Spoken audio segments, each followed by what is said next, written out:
All right. So hi, everyone. Thank you so much for joining us at Venture Cafe for the happening inside the Artist Studio Global Edition Part 2.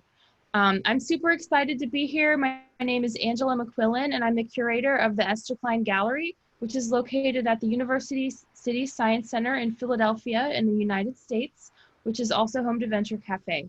So I've been organizing regular art programming, such as artist talks and panel discussions at Venture Cafe in Philly since it opened in 2018.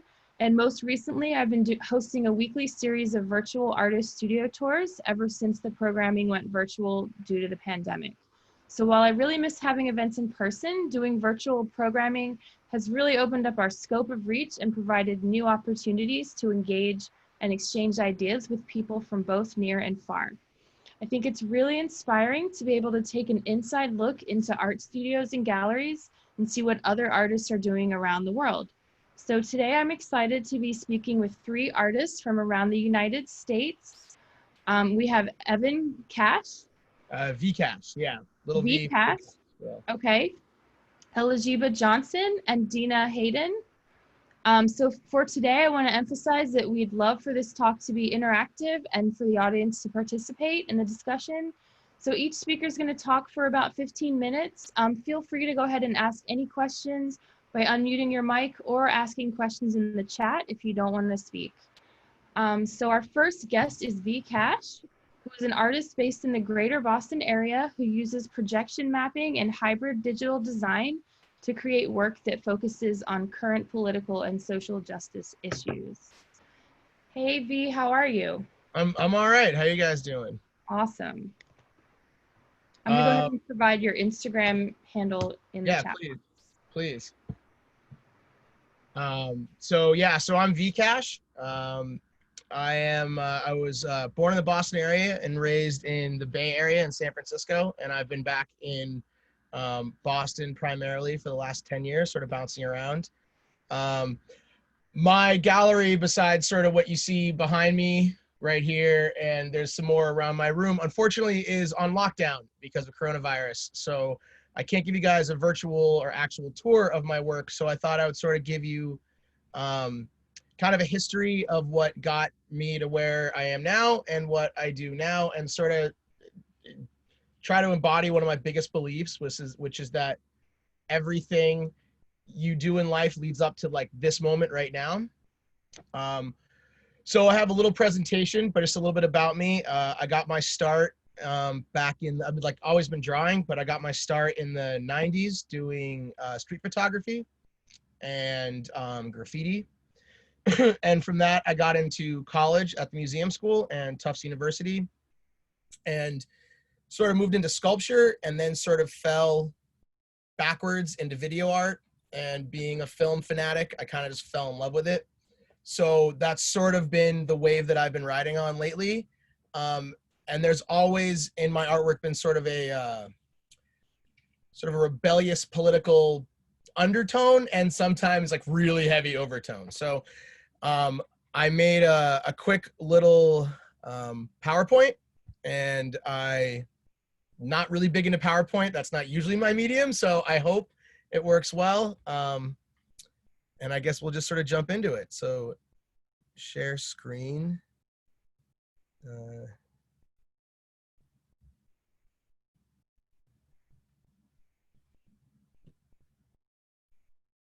Okay, share. So once again, V.Kash, this is my virtual gallery. Here's my social media. Is it playing on the screen? It's all good? Okay, cool, just checking. Instagram and Facebook is definitely the best way to check out my gallery, as it's always changing. And because most of my stuff is video, it's also very in one time in one place, and then it's sort of gone. So like I said, I got my start back in the 90s hitting walls with spray paint. This is an older piece that I did, you know, just sort of at an underpass. I like colors. I like a lot of mathematical stuff, so I sort of threw that up there. I was also taught in graffiti, because of graffiti, basically to go big or go home. And so this is that's actually me in high school standing next to one of my pieces that I did. basically getting your name, getting your message, getting your art across, sometimes you have to throw it into people's faces. So the bigger you go with it, sometimes the more impact you can have with it. That's not true for all art, but for me, that's just sort of, you know, one of the things that I do.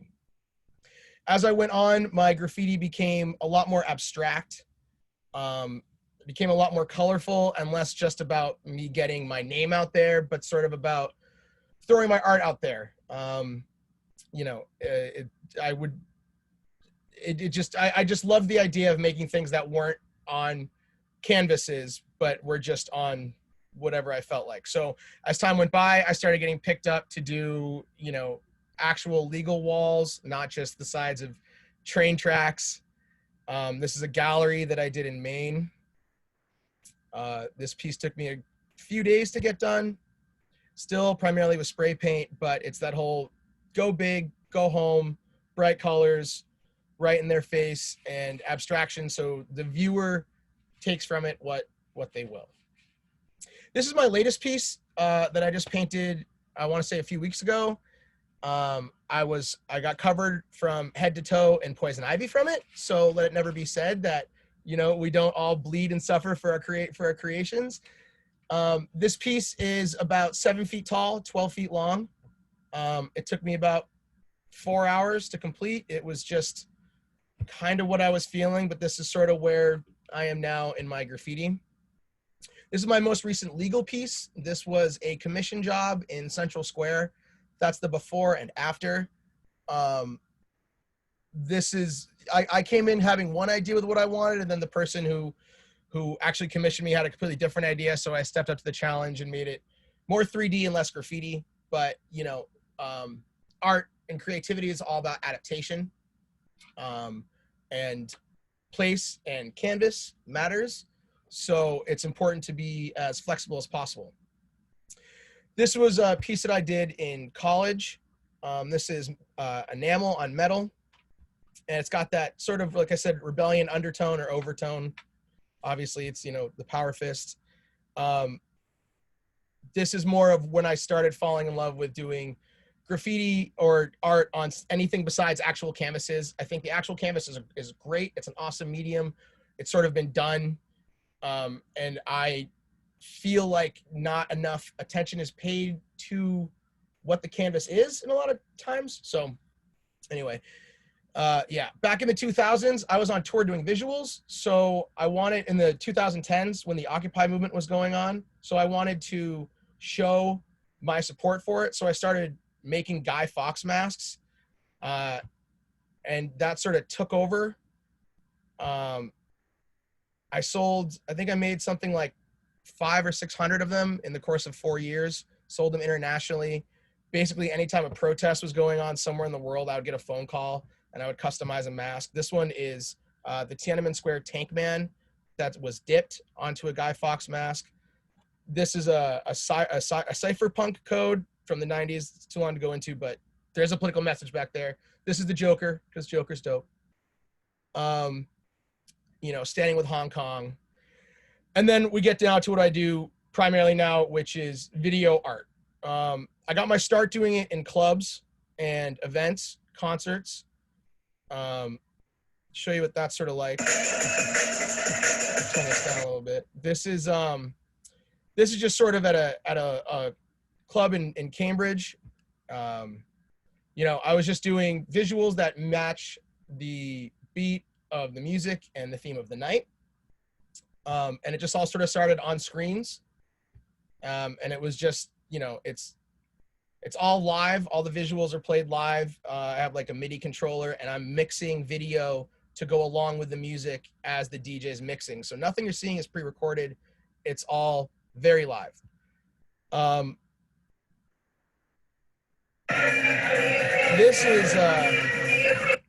This is when things started getting bigger. I started using multiple projectors. This was a dedication to Aretha Franklin. Once again, go big or go home, using the walls, not just the screens. And this is a whole dedication show that we did to Aretha, who, you know, if you don't know Aretha Franklin, I can't help you. So yeah, so things started getting bigger. It started getting more experimental and not just about mixing you know, video in the background, but sort of trying to make it part of the show.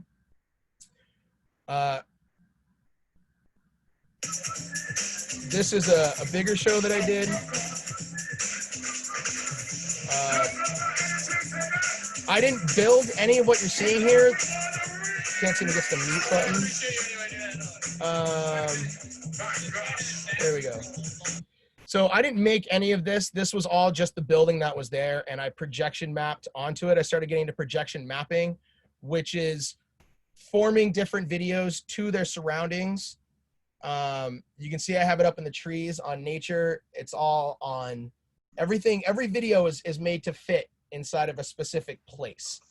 So I can have as many videos going as I want, but the videos now aren't just on a screen or on a flat surface. They can be everywhere. So that was Arkansas. Let's see what this one is. From there, I started building my own stages. To give you a scale of how big this stage is, that's what it was like when we built it inside of a factory. You know, I wanted to sort of create my own canvas to put my video onto, so it wasn't just me constantly finding what was around me. Although I love that as well, but you know, sometimes you get to build your own stuff and create your own stage. So that's what I've been doing lately. So when you make those, do you build the canvas and then create the art around it? Yeah, totally. So for this one, this was for a Halloween show. So I built a sort of monster fang-like thing, thinking of the theme of the night. And then all of the art and the video mapping all was the very last thing that went on. So I had an idea of what I was going to use for visuals, but I really it's all fly by the seat of your pants. That's another big thing that came from graffiti, was just, you know, just grip it and rip it, get there and just kind of let the canvas speak to you, let the moment speak to you, and just sort of create. I think this one is that in action. So this was another stage, completely different, but still the same idea. You can see the DJ in the middle, all the independent video. This moon on the very front is 2-dimensional, not 3. That's just a cool effect I can do with mapping. So, you know, once again, just was like they wanted me. I was doing a moon stage, so I did phase of the moon, kind of hit it over the head, hit the message over the head, but just let it ride with it. Looks great. Thank you.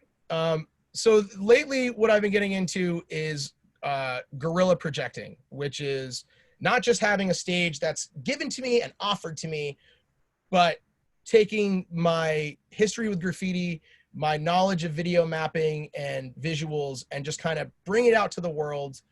You know, no permission, no nothing, just kind of either, you know, stealing power or creating power to power my projector, my computer, and then just going out and mapping. So here's my visuals on the back of, this is the back of Fenway Park in Boston. Went out there one night and just set up a projector on Lansdowne Street and pointed it up and mapped it all out and just, you know, started doing my visuals. And, you know, yeah, that's that. I think is that easy to map something out on site like that? Yeah, so most of the stuff that I do that's mapped is mapping on site. There is a lot of mapping that you can do from, if you have like a stage that's already built, or you have a location, you know, where the projector is going to be. There's a lot that you can do behind the scenes. I prefer doing it live and right there in person. It's just kind of more fun for me than sitting behind my computer in my lonely room, like pre-planning everything. I just love to just go with it. I just saw that one. Let's see what we have here. So this was in my bio. There's something that talks about product integration, individuals, unobtrusive product integration. This is a company that has sponsored me in the past called Scummy Bears. It's a clothing line. And this is just an example of what I was working on, trying to bring in, advertising per se, and, into a new medium, into a new, to get a new set of eyes without actually having to be over your head advertising. I was having a lot of fun with trying to make it so it fit the visuals, and make it work, but things all sort of changed pretty recently. This is a 1922 streetcar or trolley that I got to projection map on very recently. Actually, I think it was 2 weeks ago. A friend of mine in Vermont bought it and shipped it to their property, and they sell, CBD products and stuff out of it, but it was painted white. So, one day I just showed up with my projector and I was like, hey, can I map this? This is like, I lived in New Orleans, I lived in San Francisco. This is like everything for me. Can I just map this? And they were like, absolutely. So they threw a kind of a little gathering, a bonfire. There was like, I don't know, a few of us, and I just kind of mapped on the whole thing for all live right there for like 6 hours or something like that. And awesome. Yeah, thank you. And this is the results. So recently, of course, George Floyd incident, the police brutality, all of that has taken a forefront. I of course I became very heavily involved in Black Lives Matter in the greater Boston area, protested a lot. I took a lot of footage. And then one day I realized it would be better for me if I started using my abilities to get the message out there to a greater audience. The Cannabis itself is actually owned by a person of color. So when I was doing the mapping, this was obviously going to be part of it. So I spent a long time, you can see there's a power fist up on the mirror, and the message is just sort of out there everywhere. And yeah, so this is the site of the Boston Massacre, the old meeting house in Boston. This was the first guerrilla projecting that I did. Obviously that's, George Floyd and the I Can't Breathe. And this was just a projector on top of my truck, and we just sort of parked it, and I just mapped it and just kind of let it run up there for hours as traffic pushed by. And like I said, it's just very, sight is a very important thing, especially get these messages out. Definitely. What types of reactions did you get from this piece? So for this one, anybody that came by and stopped and talked to us, it was actually very positive. They were thoroughly impressed. 2 people of color came by and stopped and were really grateful. They were just stoked, Later, I came to find out, I found out recently, I think about a week ago, that somebody had seen this piece while driving by and took a picture of it and put it on social media, and had a really, angry reaction. How dare people throw their ideals in my face? I'm just trying to get home, blah, blah, blah. And honestly, I could not have been happier that I got that reaction. As far as this movement specifically, obviously, this message needs to be thrown in people's faces. If they're not on board, they need to research, because this is just human rights. This is, I could go into that for hours about my own political beliefs, but if you're not on board, I suggest you research. In general, though, art, I feel like, should have a reaction, positive or negative. If you are reacting to my artwork in some way and having some sort of an emotional response, I feel like I've done my job. But this one I was really stoked about, and hearing that person's reaction weeks down the road made me just even happier. This is at the Lynch Family Skate Park, and this is the highway that we're underneath, and a very big skate park. This was another mapping that I did for, you know, just a way to get the message out there.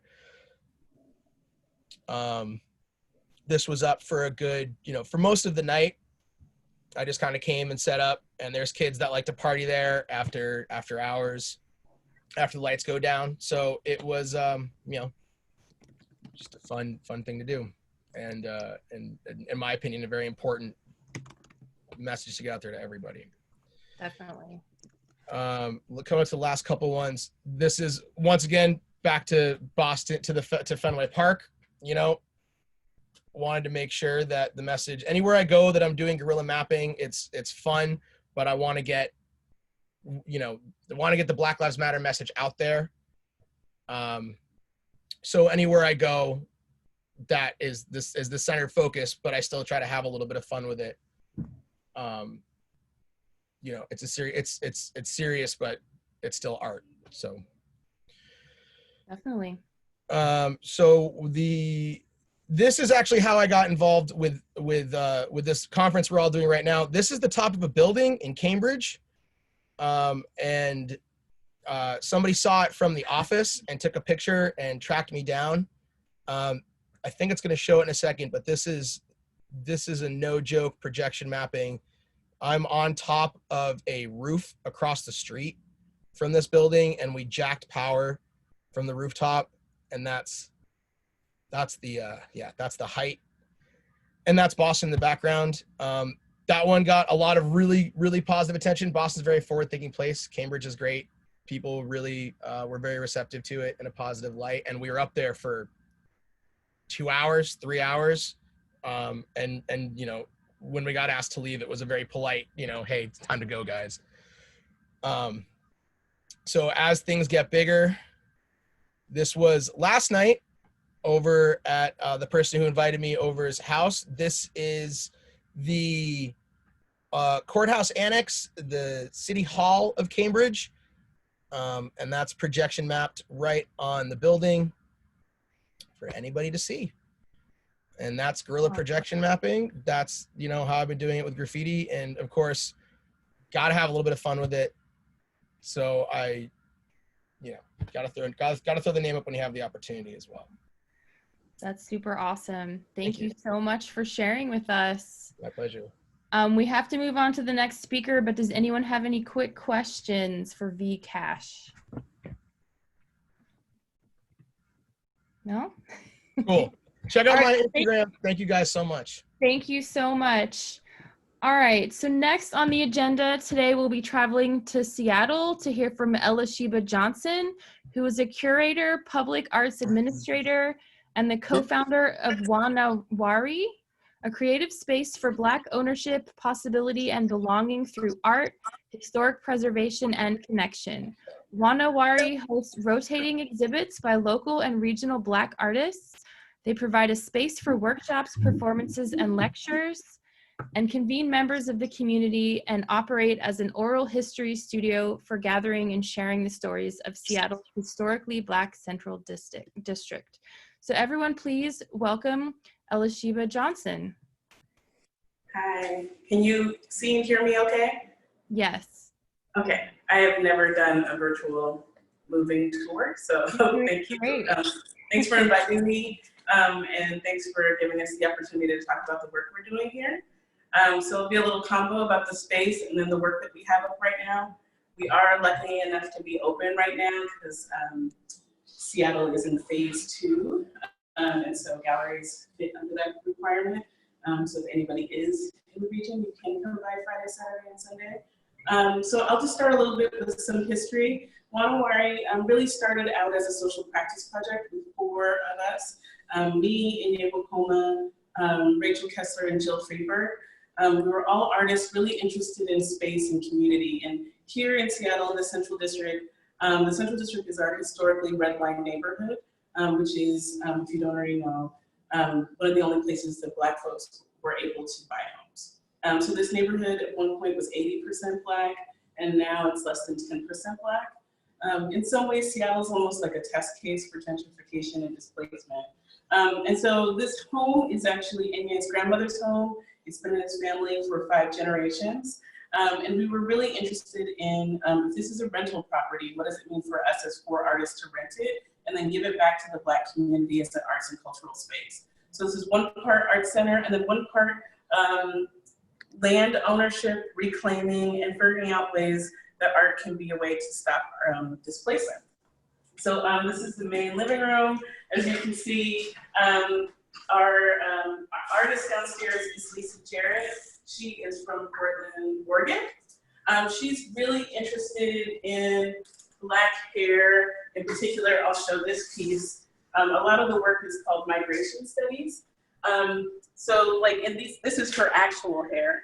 And people can like manipulate it and create continent, as a lot of us American-born Black folks don't know where we're from on the continent.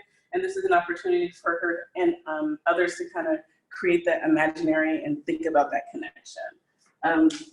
So there's even, we've utilized almost every single space in the house. And you can see there's like little hair balls in these olive oil, and there's even hair. You can see it right here. So we'll walk around and just look at a few more pieces. These are hair nets. And we had a really great time. This is the first time we've placed a piece in the window and really let the natural light illuminate it. So artists are always thinking of creative ways to use our space. I should also say that nobody lives here. Every room is an art room. So.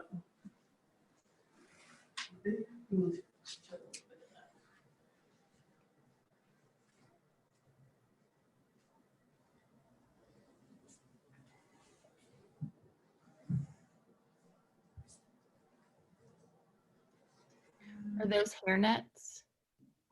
Yes, more hair nets. Yeah, that looks really cool on the yellow background. Thank you. So this will go in the pantry for a little bit. Part of our work is history keeping. So the Shelf Life Community Story Project, which I don't have enough time to talk about today, is folded into our work. So here people can come into the pantry and see a visual representation of stories from people that have lived in the neighborhood. So that's what you're seeing here. People can also like grab a record. Obviously with COVID, a lot of this has changed. But all these free Black books that we've received, we're gonna have make a little library and offer them for free outside of the house. We're constantly shifting. We're interested in what does it mean to present the ideas of Black artists as a way of having complex dialogues. So that's why it's important for us to have local artists, regional artists, and national Black artists.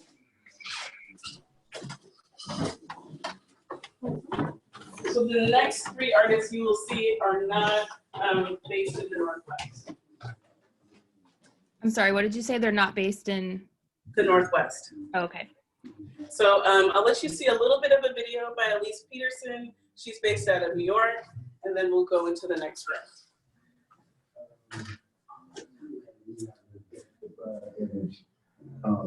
Life to be more accurate, but it's not an image, it's just the way of life, it's a mentality. You have to have second time to reflect on it.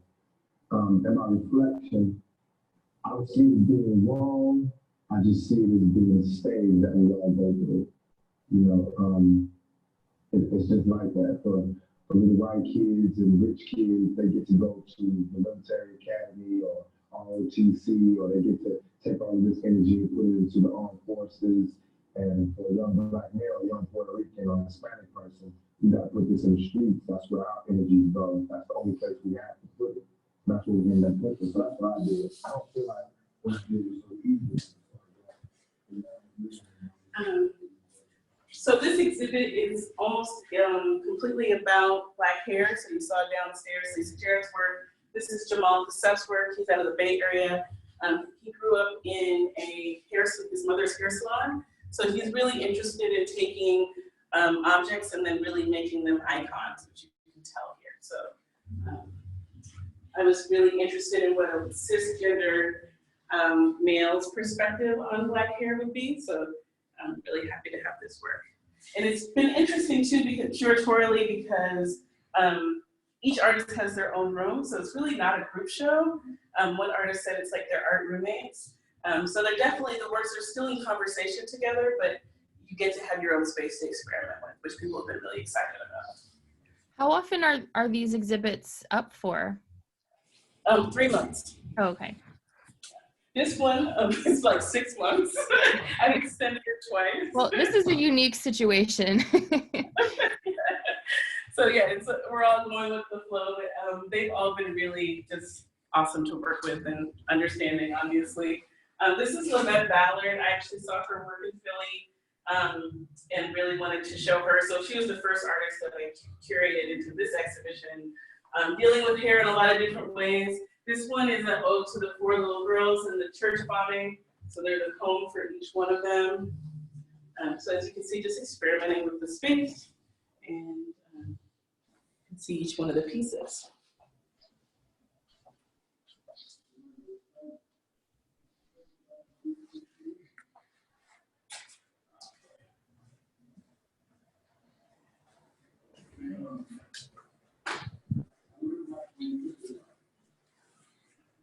I don't think this is too loud. And this is our community story room in this historical archive. So this is where the Shelf Life Community Stories Project is. People can come in here and kind of learn about the roots of this house, how it's been a part of this community and served as actually a community center long before we decided to transform it into one. So we really consider ourselves just continuing that legacy of Frank and Goldie Green, who are Inye's grandparents who bought this home. We have this community map here where people can map their memories throughout the neighborhood. And so through all this process, what we've learned is right now the art is actually keeping this home in a Black family's possession, and we want to scale up that model.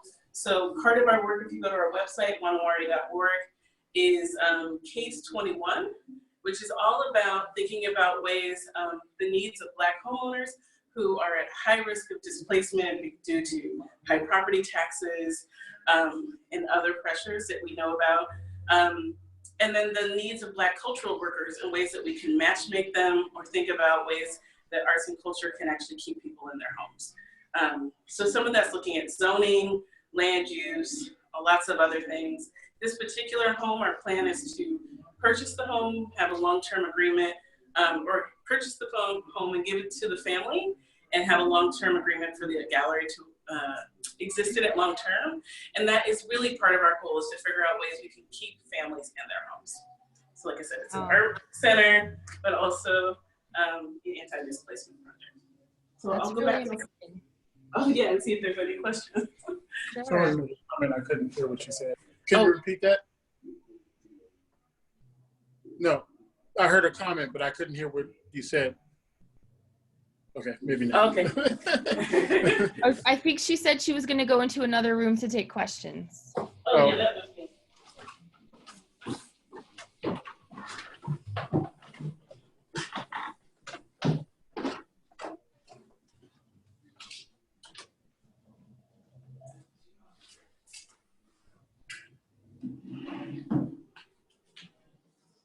So I'm going to do it on here. Okay. Okay. There you are on the screen. Nice.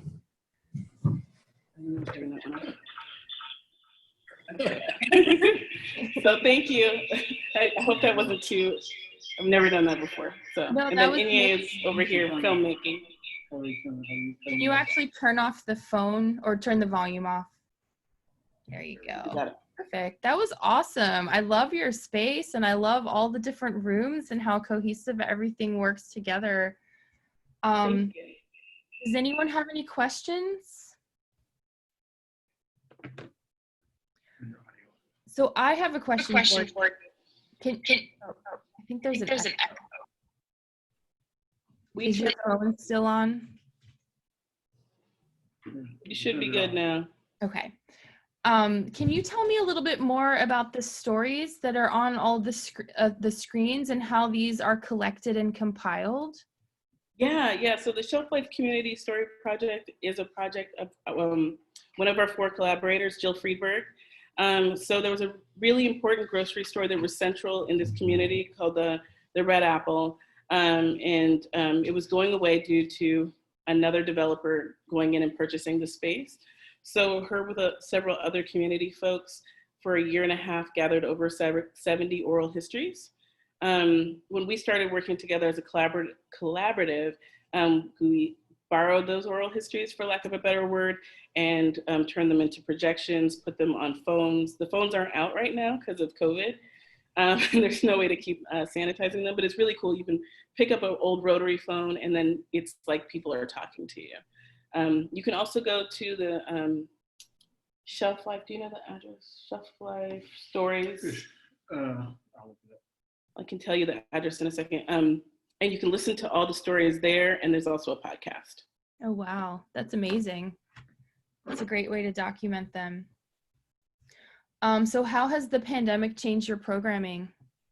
A lot. Are you guys open? We are open. We were closed until about a month ago. We opened July 4th, was when we were able to actually reopen and have a whole PPE plan and all of that. Oh yeah, I can put that website into the chat in a little bit. We closed March 18th, right after this show actually opened. The show opened like March 16th. And so I was like, really?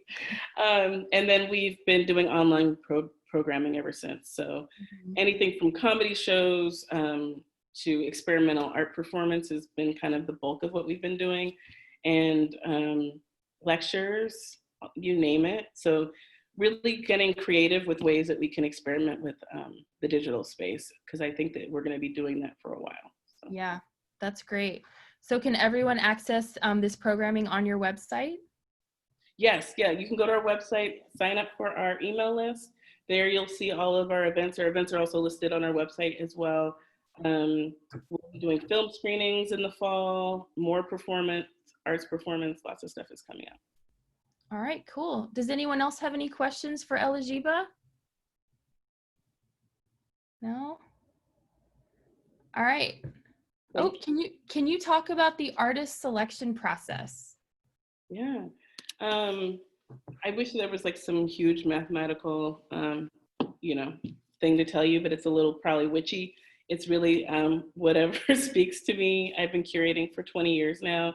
And I've curated in many different spaces. And this is the first time that as a Black woman, I've been able to just exclusively focus on Black arts and culture.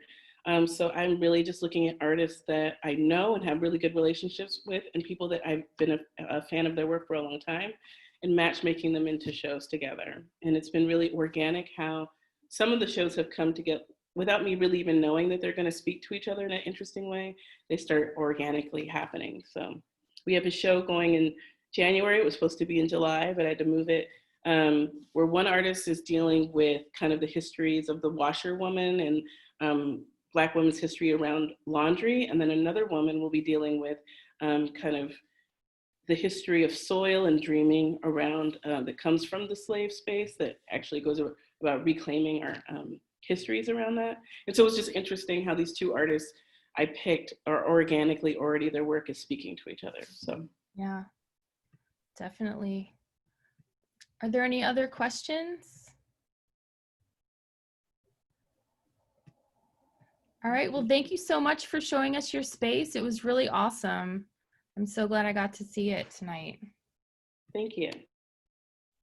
All right, our third artist for the evening is Dina Hayden, who is based in Berkeley, Massachusetts, and who I'm actually personally working with at the moment to put up her solo exhibition at Esther Klein Gallery in Philadelphia called With Whom We Walk This Earth, that's scheduled to open on September 17th. So Dina is the co-founder and director of the Co-Creative Center, a space that offers artists the ability to develop and create the work they're passionate about while offering the opportunity for community growth and collaboration. Dina is also the co-founder of Superflat NB, a mural arts organization in New Bedford, Massachusetts. So in addition to her work in the arts community, she also has an extensive exhibition record of her own with numerous solo and group exhibitions nationally and internationally. So now I'd like to welcome Dina Hayden. Hey, Dina. Hi, thank you, Angela. Sure. it's been great to tune in and to see all the other projects happening. It's amazing work, and also to see the community efforts being integrated into having ownership and community development spaces, which is enlightening. So I'm excited to kind of dive in and research a little bit about what everyone else is doing. So I have 2 different studios in my house in Berkeley, which is, I live on a farm about 20 minutes from New Bedford, which is on the South Coast in between Providence and Boston. So most of my work I have created from objects or materials that I use from the land here. So if I'm happy to answer any questions, but most of the work that I use, the materials I either grow or harvest or collect. So I'm invested in using only natural materials that can go back into the earth without creating any footprint. And that happened, I had another session, a longer session, that I was talking about the toxicity of certain materials that led me into this type of work. And it's taken some years, but I've been able to find like a good partnership with the right materials to express what I would like to express, but also not harming the earth and myself. So through that, this body of work that I'm going to be exhibiting at the Esther Klein Gallery is very exploratory. So I am using alpaca fiber, kombucha culture, wood, and different other natural materials that I've dyed and created certain sculptures with. So I can walk around and kind of just show you some of the work with my laptop camera, which isn't the best, but and then I can maybe answer any questions or ask any questions along the way, if that sounds good. That sounds good. Okay. All right. So, and I also live, this house, has all the beams. It was built in 1776. So I'm fortunate to have this space to work within. And these are some vessels that I've created. This is a sculpture that's created from a root ball basket that was found on the land here. And that's filled with different smaller vessels that are created from interfacing in kombucha culture. And it's a little hard to see the details, but they're all tiny, small pockets that I've sewn together. And the goal of these pieces is to kind of capture a sort of light that can kind of come through the piece. And then these are, it's a little difficult to see because my work's so detailed, but I have these threaded woven pieces. This is an orchid. So I use a lot of plant materials. And this is another piece that's woven. And then the darker sculptures are kombucha culture.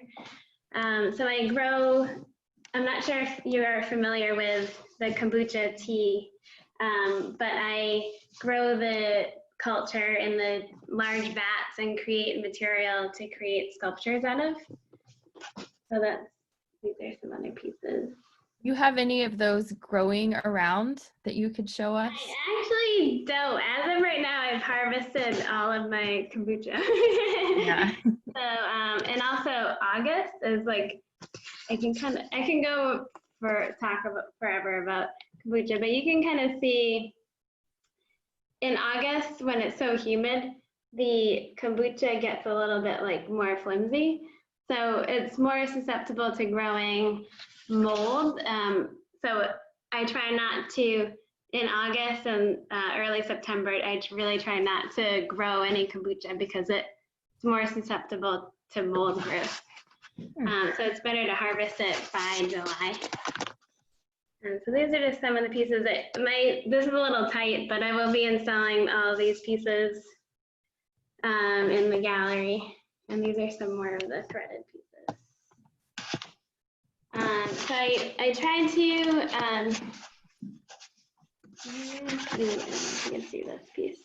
This is a devil's claw, like a seed that I wove down from underneath it to kind of embody the energy that this seed might have after its passing. So I also garden a lot, so I think about the kind of like the natural cycle of forms, and just being a gardener and living out in nature. This is a big part of my life. It's kind of the life cycle of growing new seedlings and growing them, and then watching them kind of die off and come back again each year. This is another piece, so that the goal is to have like the light kind of come through it. Yeah. And then I can take you guys to see the larger piece I've been working on. I love your space, and you also live here as well. Yeah, so I've lived here for about 9 years. And I'm not really, with my work, I'm pretty slow at, I work very slowly. And so it took me a few years to kind of get in the flow and learn how to farm and garden here, and then to figure out which materials to use. So you can kind of see, this is a piece. This is a larger piece that I'm almost finished with. This is all made out of alpaca. And so this is from a local farm that I work with here on the South Coast. So they they are kind of like the middleman for alpaca farmers. So they take alpaca fiber, process it into either like gloves or hats. It's called New England Alpaca Fiber Pool. And then they give it back to the farms so they can sell their own products. So they have a lot of materials that are not adequate for like product production. So they kind of just usually discard them. So I took bags and bags of the material to start using it, and to see kind of where I got with that. So this is my first exploration with the alpaca fiber. And then I have some other pieces over here that I'm working on as well. Cool. So we have a question from Emily. She wants to know, how do you go about transporting such delicate pieces? It's extremely, I get so stressed out about transporting my work.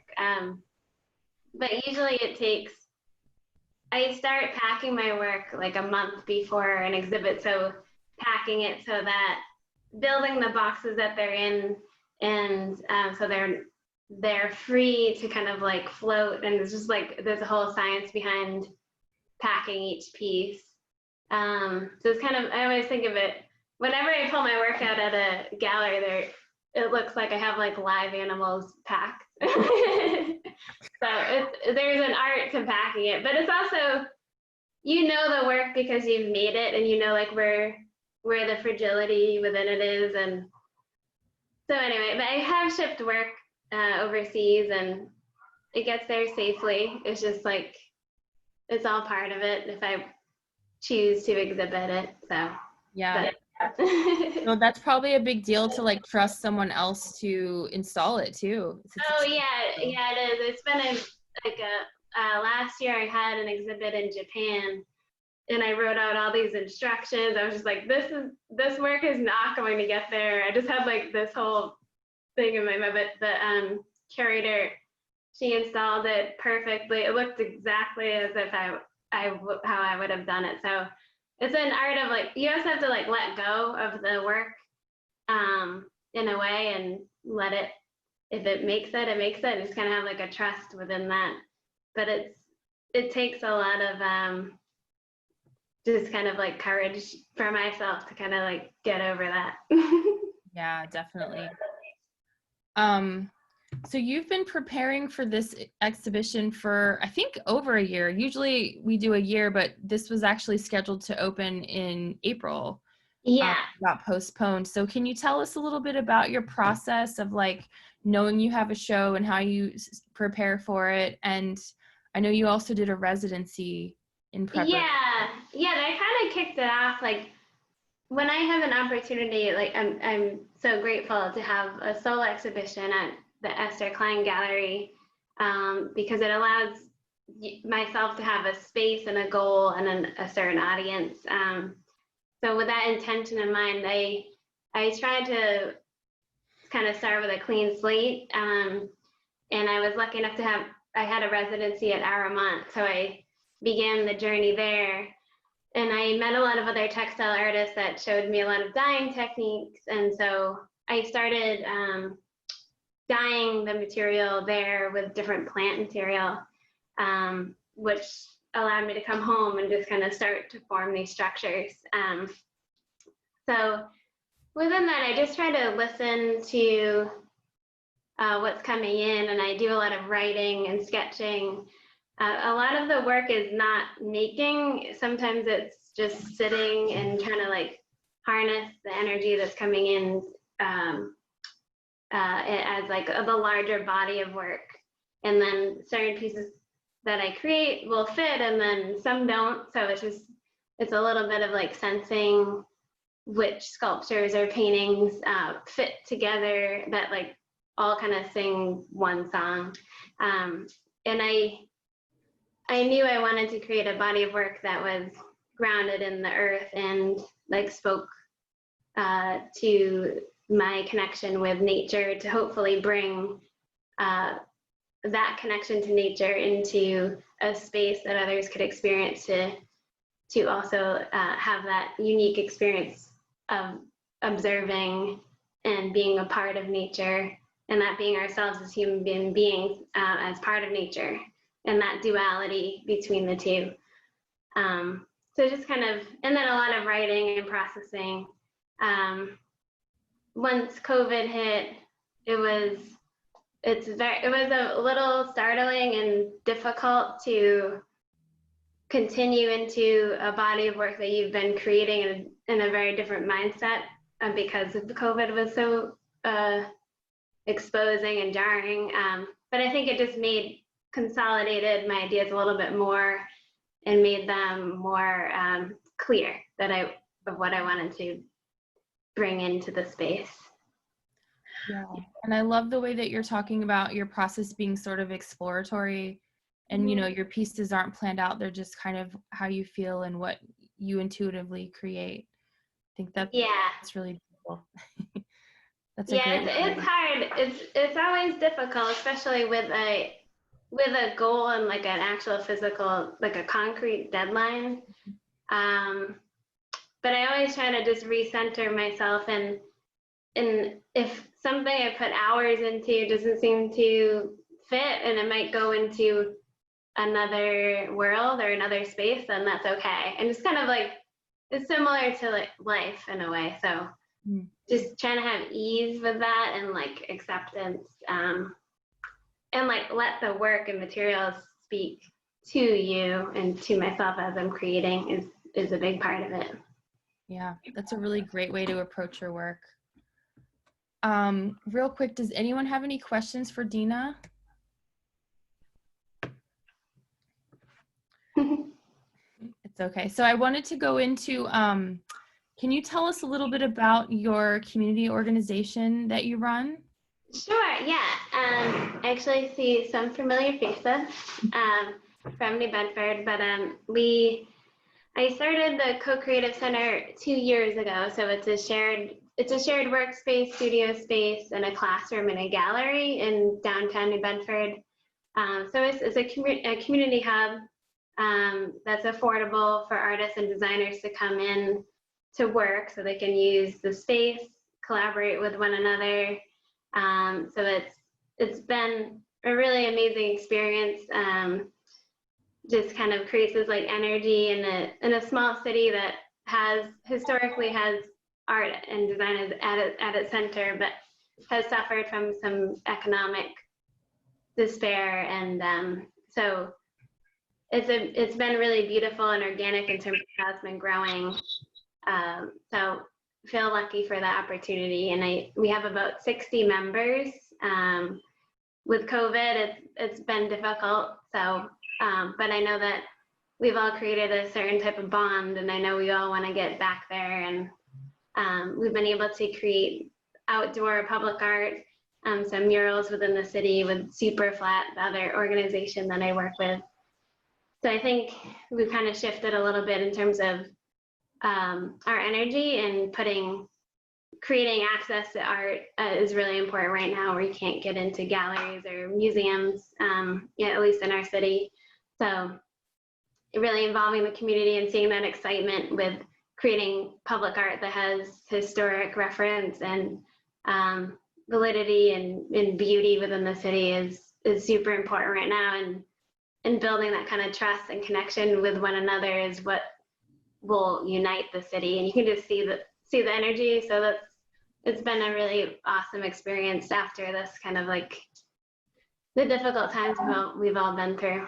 It's definitely a silver lining. Yeah. Well, thank you so much for giving us a tour of your space. And just to kind of give a recap from my perspective, I've had the same show up at Esther Klein Gallery for the past 6 months or so, and I just took it down, and we're just kind of diving into this new territory of having Dina do a show, but we still don't know what this is going to be like. We don't know how, a socially distanced art exhibition might work, but we're going to go ahead and try it out, and we'll see what happens. So definitely stay tuned at the Esther Klein Gallery. And I also wanted to mention a project that I'm working on out of the Science Center. It's an exquisite corpse art project. We already have about 70 participants, and basically artists of any medium can sign up and do like 1/3 of a project, and then mail it to another artist, and they complete 1/3, and then they mail it to a third artist. And then eventually, once we complete this, it'll be exhibited in a physical exhibition in Philadelphia. So I'm going to go ahead and provide a link. If anyone wants to participate in that project, please sign up. It's open to anyone of any artistic ability. And yeah, that's what we're doing over here. So thanks everyone for joining us. Does anyone have any final questions or comments for any of the artists? Hey, I'm sorry, I got a quick question. I came in late, so I might have missed it. But where can we follow the artists on social media or? Sure. I shared them at the beginning, but I will re-share them. That's it. Hold on. Let me find those for you. Or if any of the artists have that handy. Oh. Yeah. But I have that info right here. Okay.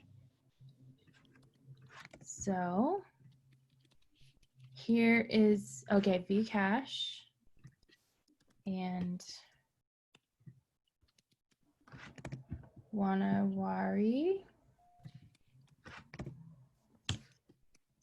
And let's see. Yeah, so definitely follow these artists online. Oops. Thank you.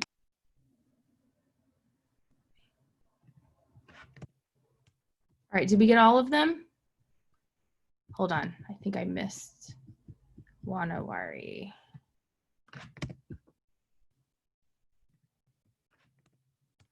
There we go. I'll leave it up for a few minutes. Thank you so much for joining us, everyone. It's good to see people from all around. Thanks for presenting. Thank you. Thanks for having us, guys. Of course. Have a good one. You too.